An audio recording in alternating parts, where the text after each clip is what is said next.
තේරෙනවද? ඉතින් මේ බුදුරජාණන් වහන්සේ දේශනා කරන මාත්‍රේ සමාධියේදී ඔය සමාධියේ කෙනෙක් උපේක්ෂාව කියන තැනට හිත අරන් ගියාට පස්සේ ඒ කියන්නේ ඇලීම් ගැටීම් වලින් තොරභාවයට හිත අරන් ගියාට පස්සේ ඒක මහත්යාට වුණත් වෙන කාට වුණත් මෙතන ඉන්න ඕනම කෙනෙකුට මට වුණත් Tamanට කැමති ආකාරයට ඒ හිත යොමු කරගන්න.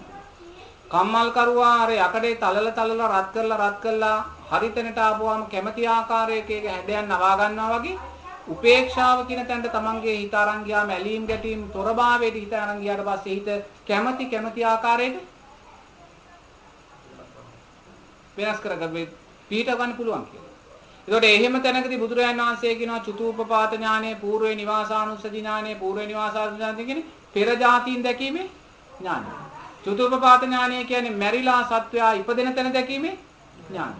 ඒතකොට දිව්‍ය සෝත කියලා කියන්නේ දිව්‍ය හඬ ඇසීමේ ඥානය.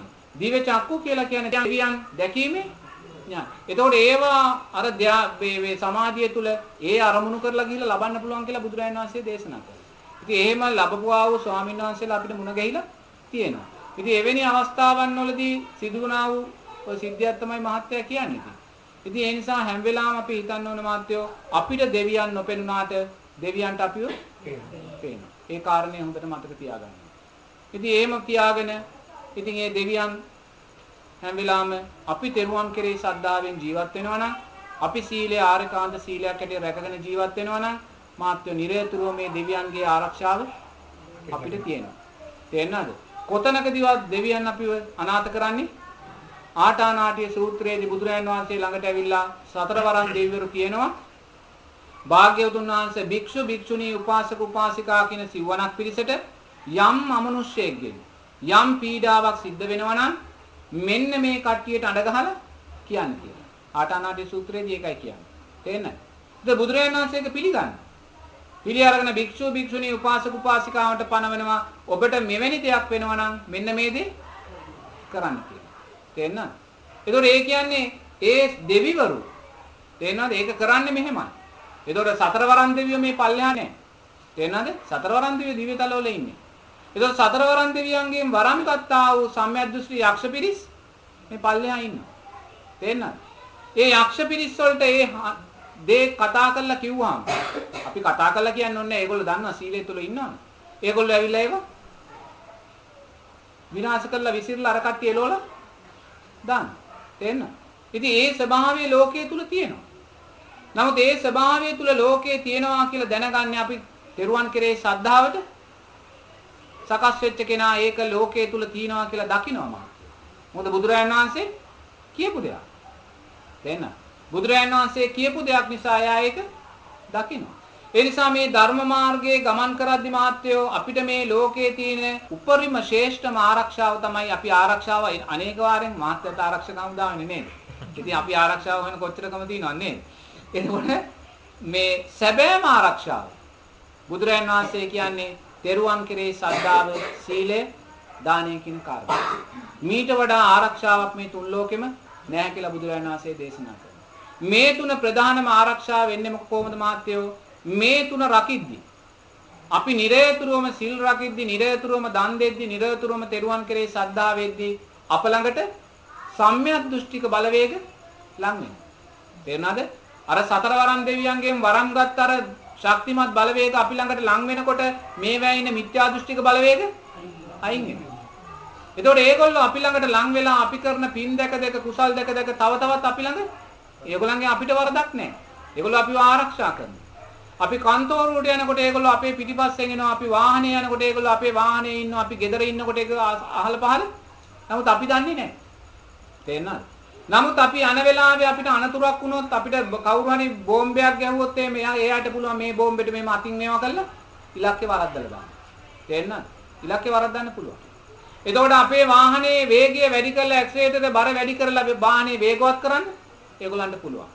එහෙම නැත්නම් අනතුරක් වෙන්න යනවා නම් අපේ හිත වෙනස් කරන්න මේ ගමන යන්න එපා කියලා සිතක් සකස් කරන්න පුළුවන්. තේරෙනවද? එතකොට ඒ ආකාරයෙන් මහත්ව ඒගොල්ලෝ අපිට උපකාරය කරනවා. කර්ම ශක්තියක් තියෙනවා නම් අකුසලයක් තියෙනවා නම් විපාක නවත්තන්න ඒගොල්ලන්ට බෑ. ඉන් මේ මහා මාත්‍යෝ එයා අපිට උපකාර කරනවා. ඒ නිසා එතනයි මේ ලෝකයේ තියෙන ශ්‍රේෂ්ඨ ආරක්ෂාව තියෙන්නේ. ඒතකොට මේ ශ්‍රේෂ්ඨ ආරක්ෂාව මේ ලෝකේ විතරක් නෙමෙයි. අපිට මතු ජීවිතේදීත් අපිව ආරක්ෂා කරනවා. දැන් අපි ආරක්ෂක හමුදාවක් තියන් හිටියොත් ආයුධ තියන් හිටියොත් ඒක මේ ජීවිතේනේ කොහොම හරි ආරක්ෂා කරන්නේ. ඊළඟ ජීවිතයක් ආරක්ෂා කරයිද? නැහැ. අපි අරව කරන්නේ. නමුත් දානීය සීලයමයි මේ තෙරුවන් කෙරේ ශ්‍රද්ධාව කියන කාරණය මේ ජීවිතෙත් අපිව ආරක්ෂා කරලා ලබන ජීවිතේ ආරක්ෂා කරනවා. එසේ එතනම තමයි මහත්වෝ සැබෑ ආරක්ෂාව කියන කාරණේ. එසා බුදුරජාණන් වහන්සේ සැබෑ ආරක්ෂාව තුල ආරක්ෂා වෙන්න අපි දැනගන්න ඕනේ. ඒ ආරක්ෂාව තුල මෙලවයි පරලවයි දෙකේදීම අපි සැනසෙනවා.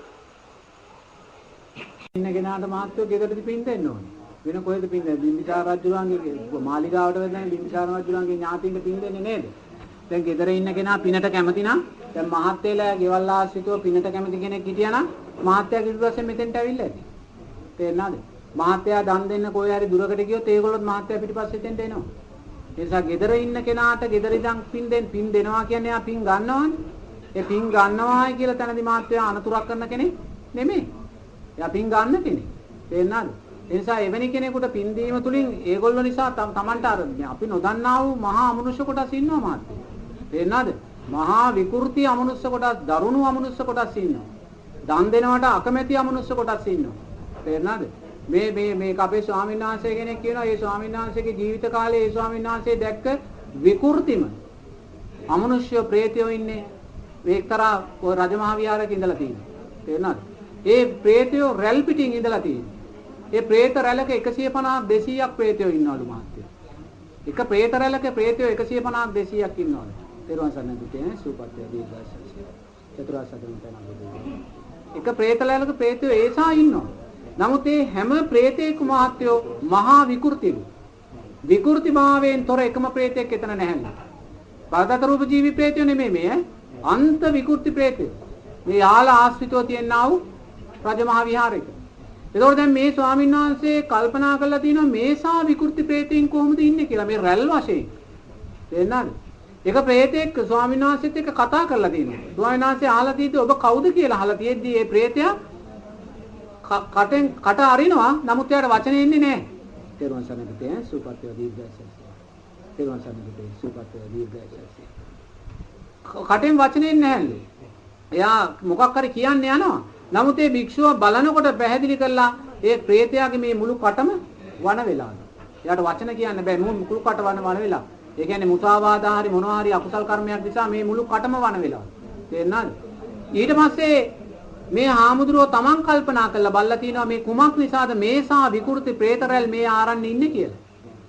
එතකොට තමයි මේ ස්වාමීන් වහන්සේ කෙනෙක්ගෙන් අහලා දැනගද්දි ඔය යාලා ආශ්‍රිතව මාත්‍යෝ ඉස්සර රහතන් වහන්සේලා 12000ක් වැඩ සිටි හිමක් ඕක. ඔය සිතුල්පව්ව ඔය එතනින් ගියාම නිමලව මේ ආරන්නේ ඔක්කොම රහතන් වහන්සේලා 12000ක් වැඩ දීලා තියෙනවා.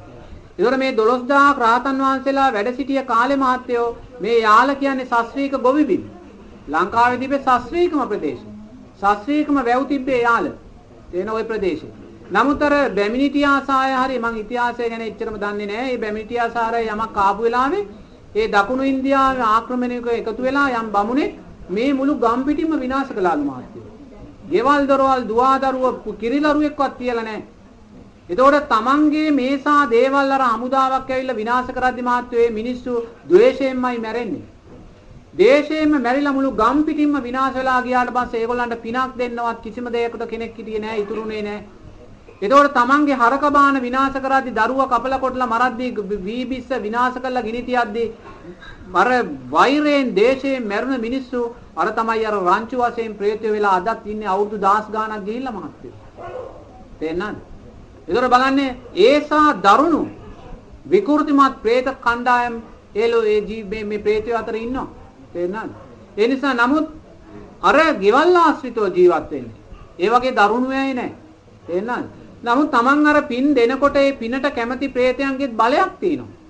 ඒගොල්ලෝ අතරත් ඉන්නවා යක්ෂ කොටස් ඔය සතරවරන් දෙයියන්ගේ වරම් ගත්තයි. අර ආටානාටිය සූත්‍රයේදී දේශනා කරනවා මෙන්න මේ අයට අඩ ගහන්න කියලා. ඒගොල්ලන්ගේ වරම් ගත්තයි ඉන්නවා. එතකොට Taman පින් දෙනකොට මහත්යෝ අරගොල්ලෝ ලං වෙනවා. තේරෙනවද? එතකොට අර විකෘති ස්වභාවයේ ප්‍රේතයන්ට යන්න වෙනවා. ඒ පිනේ තියෙන බලය ඒකයි. තේරෙනවද? පින් දෙන්න කියලා කියන්නේ ඒ පින අපි හරියාකාරව දුන්නොත් ඒ කියන්නේ සමහරු බුදුන් වදිනවා ගේ ඇතුලේ පිරිසිදු නැහැ, අතු ගාන එක එළියට දාන්නේ නැහැ, කුණු ගොඩවල් ඇඳුම් හැමතැන් වල එහෙම තැන් වල නම් මහත්යෝ හොඳ මිනිස්සුયો ඉන්නේ නැහැ. මොකද ඒවා പ്രേත ගුහාවල් වගේ. ඔය പ്രേතයන්ගේ විමාන තියෙනවා මහත්යෝ. ඒ විමාන ඒගොල්ලන්ගේ අකුසලයේ විසින්ම අකුසලයේ විසින්ම ඉබේම සකස් වෙන දේවල්. ඒවා හරියට මේ ගව ගාල් වගේ. පුංචි පුංචි මඩු වගේ ඔය പ്രേත ඕව ඇතුළට ගාල් වෙලා ඒගොල්ලන්ගේ ගේ හැටියට තියාගෙන ඉන්නවා. තේරෙනවද? එතකොට අපේ නිවසත් අපි ඒකාකාරයෙන් තියාගත්තොත් අමනුෂ්‍ය බලවේග එනවා. පිය නැති බලවේග. ඒ නිසා හැම වෙලාවෙම ඒවා සුදුසු ආකාරයෙන් පිරිසුදු ආකාරයෙන් තබාගෙන තමයි අපි මේ ධර්මයේ ඒ කාරණා सिद्ध කරන්න ඕනේ. එහෙම කළොත් පිනට කැමැති අය ළඟ වෙනවා, පිනට අකමැති අය මේ බලය විසින්ම ඈත් කරලා දෙනවා මහත්තයෝ. ඒ නිසා gedara ඇතුලේ පින් දුන්නා කියලා කිසිම ගැටලුවක් නැහැ. මොකද gedara තමයි පින් දෙන්න ඕනේ.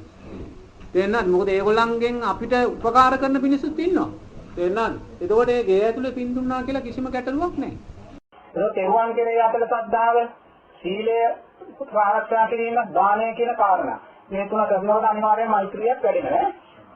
එතකොට මේ තුන කරද්දි මහත්යෝ මේ සම්‍යක් දෘෂ්ටික දෙවියෝ ඉන්නවා. සම්‍යක් දෘෂ්ටි අක්ෂෝ ඉන්නවා. තේරෙනවද? ඒගොල්ලෝ හරි බලවත්. හොඳේ මිත්‍යා දෘෂ්ටි කට්ටිය නෙමෙයි. ඔය සම්‍යක් දෘෂ්ටික දෙවියෝ සම්‍යක් දෘෂ්ටික අක්ෂෝ මේ මනුස්ස ලෝකයේ ආශ්‍රිතව ජීවත් වෙන දිව්‍යතලවල නෙමෙයි. මේ මනුස්ස ලෝකයේ ආශ්‍රිතව ජීවත් වෙන අය ඉන්නවා. එතකොට මේ අය මහත්යෝ මේ කාරණා තුන අපි වඩනකොට නිරේතුරුම අපි ළඟට එනවා. තේරෙනවද? ඒක සම්‍යක් දෘෂ්ටිකයනේ. තින දැකලා සතුට වෙන්න, තින අනුමෝදන් වෙලා සතුට වෙන්න. ඔබලා නිරේතුරුවම තෙරුවන් කෙරෙහි ශ්‍රද්ධා වෙනකොට, සීලය ආරක්ෂා කරනකොට, ඔබලා දන් දෙනකොට, මේ කාරණා තුන වඩනකොට මේ පින දැකලා මේ පින අනුමෝදන් වෙන දකින්න අපි ළඟට එනවා. එහෙනම් බල්ලෙකුට බත් දුන්නොත් එයා හැමදාම එනවනේ නේද? ඒ වගේ අරගොල්ලෝ පිනට තියෙන කැමැත්ත නිසා, පින් කරන එක තියෙන කැමැත්ත නිසා අපි ළඟට එනවා. මේගොල්ලෝ එතෙමෙතේ නෙමෙයි ගුණ ශක්තිමත් අය. ඒකෝද මේගොල්ලෝ ආපුවාම දැන් බලන්න දේශපාලනඥයෙක් ගන්නකො සමහර දේශපාලනඥයෝ ඉන්නවා වැඩි කරනවා. නමුත් ඒගොල්ලෝ දන් දෙනවා. තේරුණාද? සීලෙකොත් පුළුවන් තරමින් ආරක්ෂා කරනවා හොරකම් කරලා. එතන ඊළඟට තෙරුවන් කෙරේ ශ්‍රද්ධාවක් තියෙනවා. ඔය ගියත් බුදුරජාණන් වහන්සේ වැඳලා ඒ කටයුතු කරනවා. ඒකෝද මෙහෙම කරනකොට මේගොල්ලන්ට වටේට එනවා අර සම්‍යක් දෘෂ්ටික දෙවියෝ සම්‍යක් දෘෂ්ටික යක්ෂයෝ. තේරුණාද? ඇවිල්ලා දැන් මේගොල්ලෝ නිරේතුරුව මේවේ යෙදෙනකොට මේවේ තින් අරගන්නවා, සතුටු වෙනවා, දැකලා සතුටු වෙනවා වගේම මේගොල්ලෝ ආරක්ෂා කරනවා. තේරෙනවද? දැන් මේගොල්ලෝ කන්තෝරුවට යනකොට මේ අය කන්තෝරුවේ ඉන්නවා. අපිට දෙන්නේ වාහනේ යනකොට මේ අය වාහනේ ඇතුලේ ඉන්නවා, එක්ක වාහනේ උඩ ඉන්නවා, එක්ක වාහනයත් එක්ක යනවා. තේරෙනවද? ඒකෝට යන්නේ ඉතින් දැන් මෙහෙම යනකොට අපි කියමු බෝම්බකාරයෙක් නම් පනිනවා. මරාගෙන කරන කෙනෙක්. ඒකෝට දෙවියෝ අර දකින්න සම්‍යක් දෘෂ්ටික දෙවියෝ යක්ෂයෝ මේ දේ. ඒකෝට බෝම්බේ තියාගෙන මරාගෙන දරගෙන බෝම්බෙන් එහෙම ගහනකොට මහත්ය ඒගොල්ලන් පුළුවන් අතන එහෙම කරන්න. තේරෙනවද? කරලා ඉලක්කේ වරද්දන්න පුළුවන්. ඒක ඉලක්කේ වැරද්දුනාම මැරෙන්නේ ඉන්න හමුදා බටේ නැත්තම් අර පිටිපස්සේ ඉන්න වාහනේ. අර දේවලා යනවා. තේරෙනවද? නමුත් අවසානයේදී කියන්නේ හමුදා බටේ නිසා බේරුණා කියලා. තේරෙනවද? හමුදා බටේ නිසා නෙමෙයි බේරෙන්නේ. අර මේ සම්‍යක් දෘෂ්ටික අර යක්ෂ දේව බලවේග අරව වෙනස් කරනවා. සමහර විට අර ඇතුළට ඒගොල්ලෝ ගිහිල්ලා එයාට බෝම්බේ ගහන්නේ ඉන රේගෙත් එක්ක ඇක්සිලරේටරේ බර කරන්න පුළුවන්. ඒගොල්ලන්ට පුළුවන් ඒක කරන්න. ඒක වාහනේ ස්පීඩ් එක වැඩි වෙනවා. ඒක ස්පීඩ් එක අඩු වෙනවා. එක්කෝ ඒ ගමන ගැලපෙනවා. දැන් මහත්මයාලට මොකක් හරි වෙන්න තියෙනවා මහත්මයා දන්නේ නැහැ. දැන් අනතුරක් වෙන්න තියෙනවා. බඩේ අමාරුවක් හරි වෙලා ඒක නවත්තනවා මහත්මයා. දැන් මංගුවර ප්‍රේතෙක් කියලා බඩේ අමාරුවක් හදුවා කියලා මොනේ? ඒක ඒ වගේ ඒගොල්ලන්ට පුළුවන් ඒවා කරන්න. එහෙනම් මහත්යව මොකුත් දන්නේ නැහැ. මහත්ය හිතන්නේ මට අද මොකුත් වෙන්න තිබ්බේ නැහැ. ඒ වගේ ගෙදර හිටියා අනේ අද දවසක් පාඩුයි කියලා. නමුත් මහත්යට එහෙම නොවන නම් අද යමක් වෙන්න තිබ්බා. තේරෙනවද?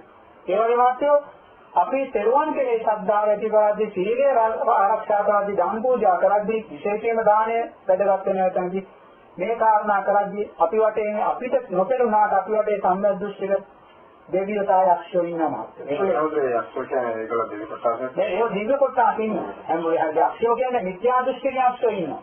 තේරෙනවද? ඒකට මිත්‍යා දෘෂ්ටික අක්ෂෝ මහරජිකත් එන්නේ නෑ. ඒගොල්ලෝ අපායටයි නෑ. ඒගොල්ලෝ චාතුරු මහරජිකේ දිව්‍ය කොටස. නමුත් අතර පායෙන් මිදලා නෑ. ඒ චතුර මහරජිකේ දිව්‍ය කොටස. ඒ කල්යාණ තත්ත්වවල ඉන්නේ.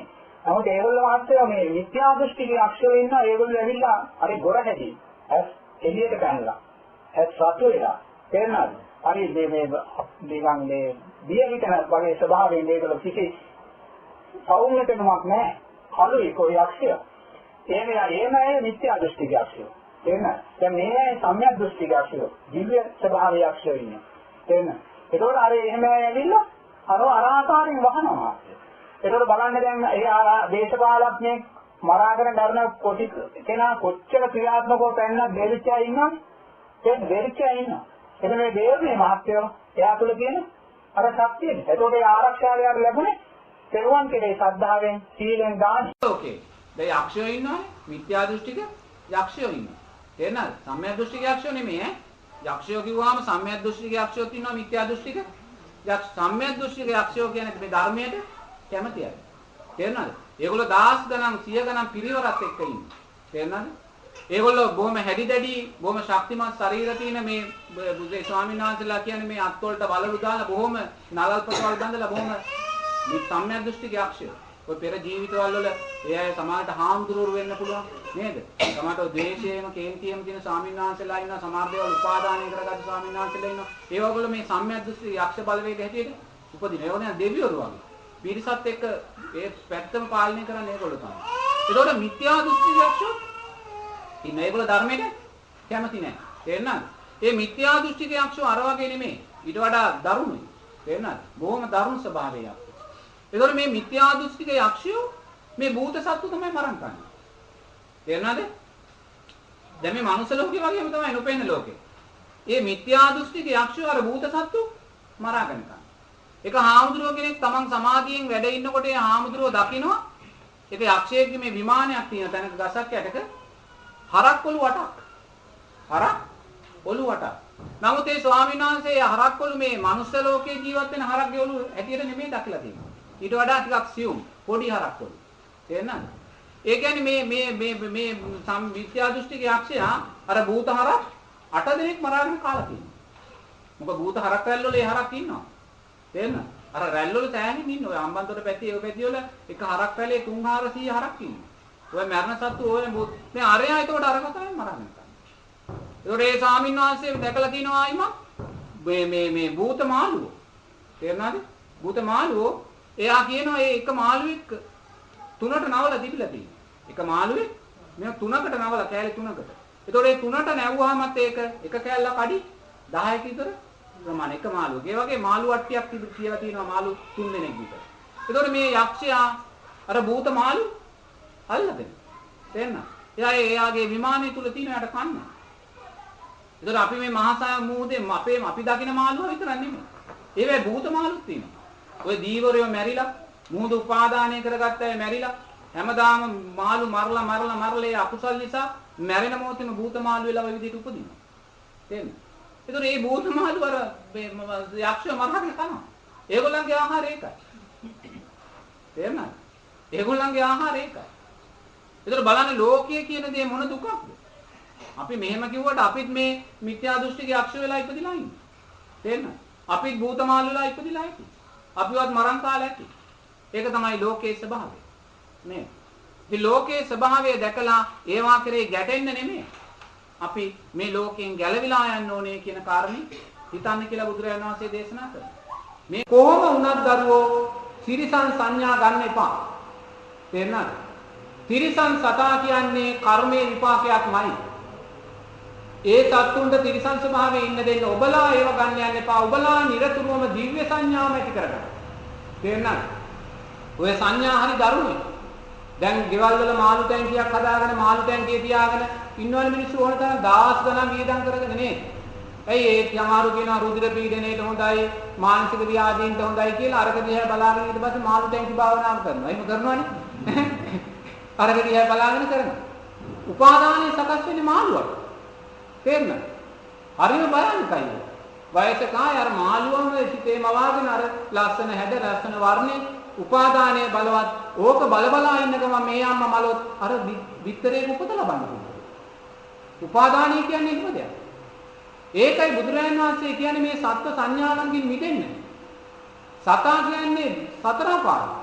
ඇයි සතර අපායේ සත්ත්ව මේ මනුස්ස ජීවිතයක් ලැබපු අපි ඒ වෙනුවෙන් පෙනී හිටියේ. මම මෙහෙම බණක් කිය ඉන්නකොට ඒ ගෙදර නෝනා බණ ඉවර වෙලා මත් වෙනකට මෙහෙම ආවා. ඇවිල්ලා තනියම මගෙන් ඇහුවා ඒ ගෙදර ඉන්න ලොකු ඇල්ස්ටේෂන් බල්ලෝ. ඒ ගෙදර ඒ නෝනාට දරුවෝ නෑ මං හිතන්නේ. ඉතින් බල්ලා හරි සැපට දරුවෙක් වගේ ආ හදන්නේ. ඉතින් මෙහෙම ඇවිල්ලා ඇහුවා ස්වාමීන් වහන්සේ මට ප්‍රශ්නයක් අහන්න තියෙනවා කියලා. ඉතින් මමත් හිතුවා ධර්ම ප්‍රශ්නයක් කියලා මාත්. මම අහන්න පුතේ කියලා. එයා කියනවා ස්වාමීන් වහන්සේ මේ බල්ලා මට පුදුම මම මේ බල්ලට ආදරේ. මේ බල්ලා ලබන ජීවිතයේදී මට මගේ පුතෙක් කරගන්න ඕනේ. කොහොමද කියලා. මේ බලන්නකෝ අර උගත් අච්චර කෝටිපති දරුවෙක්. මේ බල්ලා මගේ මට ලබන පාර පුතෙක් කරගන්න ඕනේ.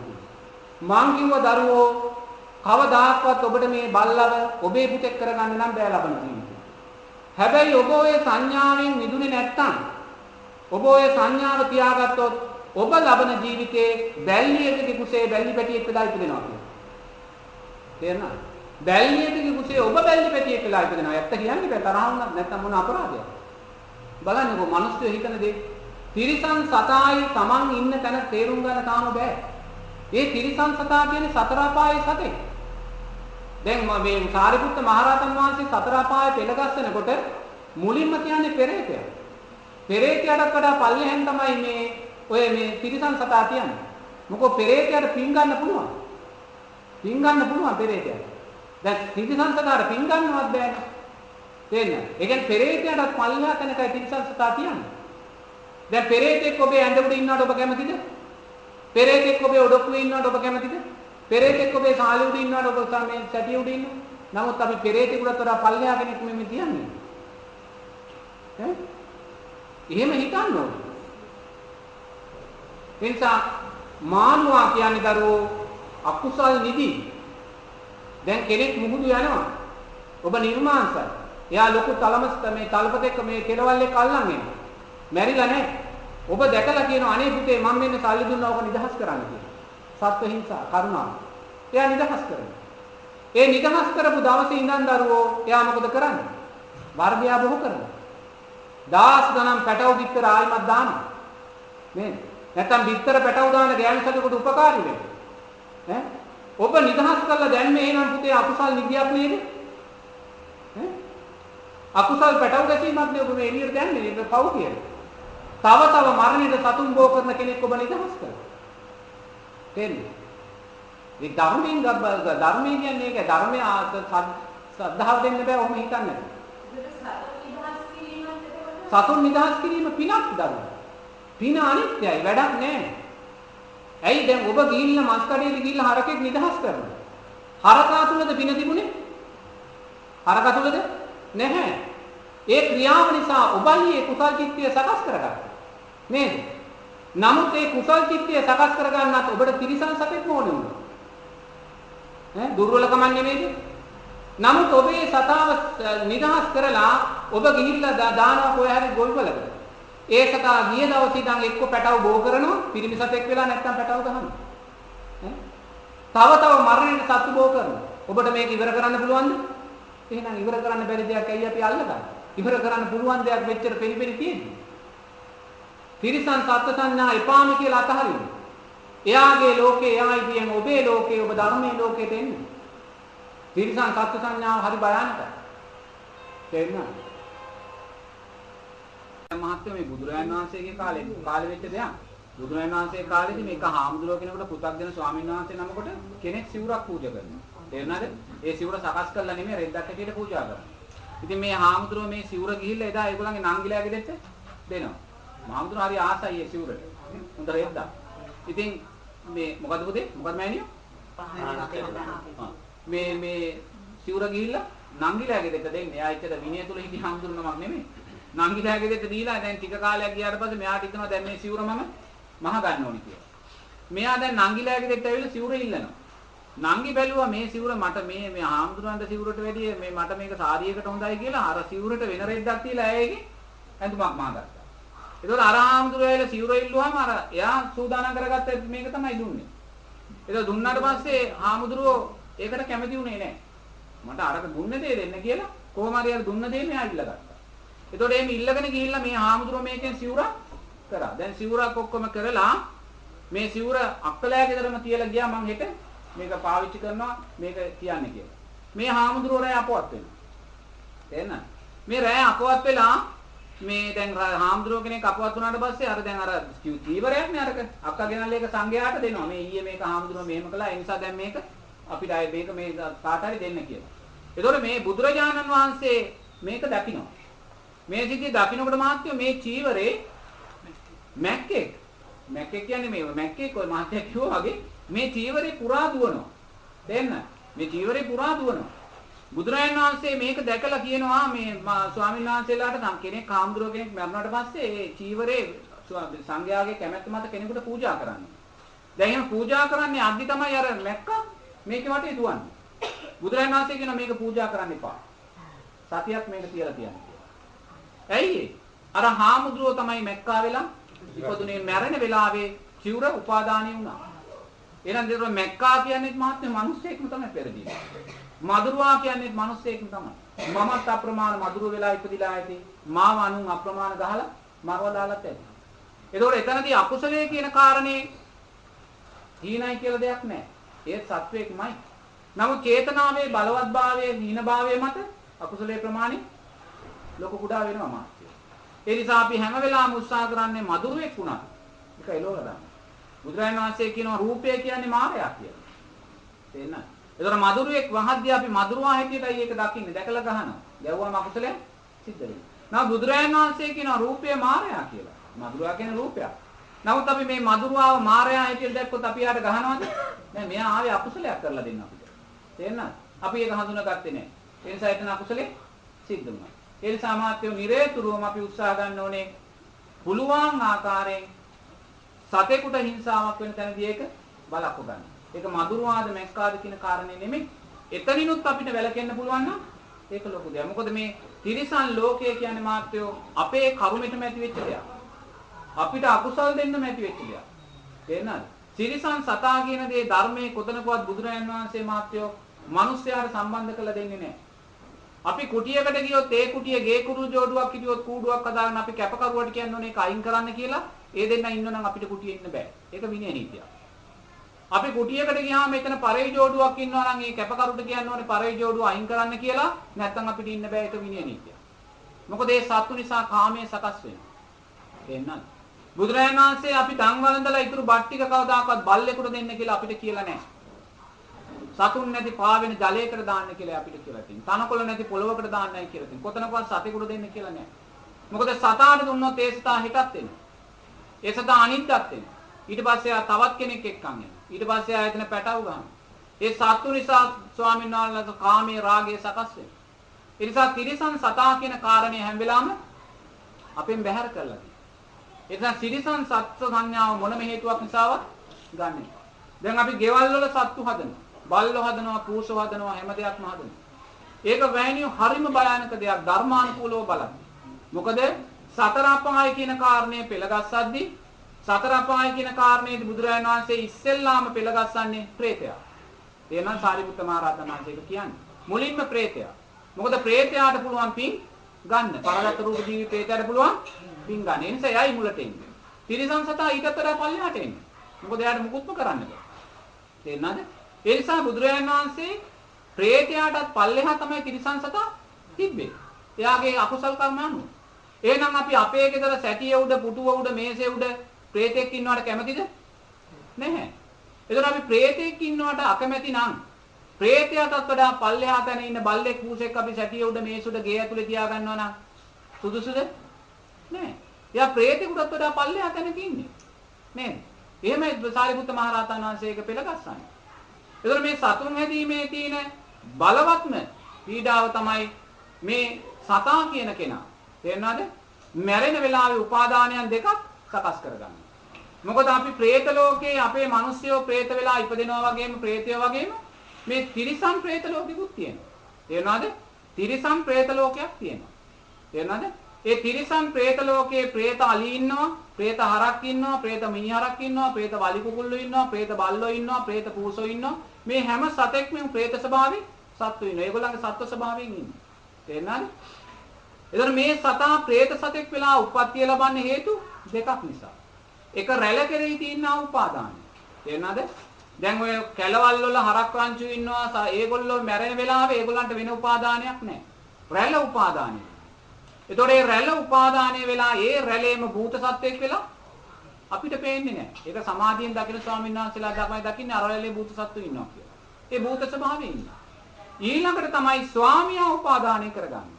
තේරෙනවද? දැන් මේ ගෙදර බල්ලෙක් හදනවා නම් ඒ බල්ලා තමන්ගේ අම්මා හැටියට තාත්තා හැටියට දකින්න ගෙදර ඉන්න ස්වාමියා. එයාට කන්න දෙන නෝන, එයාට කන්න දෙන මහත්තයා. තේරෙනවද? එයාට මේ මහත්තයා නෝනා දරුවාගෙන් පිට උපාදානයක් නැහැ. ඒතකොට මේ බල්ලා පූසා මැරෙන වෙලාවේ සකස් කරගන්නේ අර දරුවන් පිළිබඳ උපාදානය. විනාශ කරන්නේ සත්තු නෙමෙයි.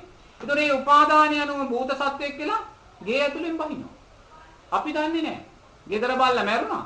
ආදරයෙන් හදලා නාවල කවල පොළ දරුවෙක් වගේ හදපු බල්ලා. නමුත් ඒ බල්ලා ගේ ඇතුලෙම භූත සත්වයක් කියලා දැන් ඉපදිලා.